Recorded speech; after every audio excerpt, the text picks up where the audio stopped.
ما هو الشيء الذي خلقه الله ثم عبده؟ هو الإنسان. الله خلق الإنسان ليعبده، كما قال تعالى في سورة الذاريات: وما خلقت الجن والإنس إلا ليعبدون. ما هو الشيء الذي كلما زاد نقص؟ هو العمر أو الزمن، كلما مر الوقت نقص من عمر الإنسان. ما هو الشيء الذي يتنفس بلا روح؟ هو الصبح، قال تعالى في سورة التكوير: والصبح إذا تنفس. ما هو الشيء الذي خلقه الله ثم حرم أكله؟ هي الميتة.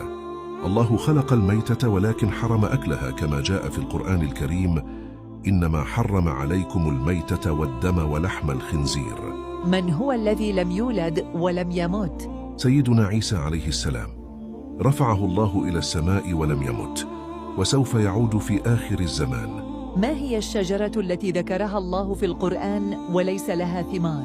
هي شجرة الزقوم، ذكرها الله في القرآن بأنها طعام أهل النار، وهي لا تثمر ثمارا صالحة للأكل.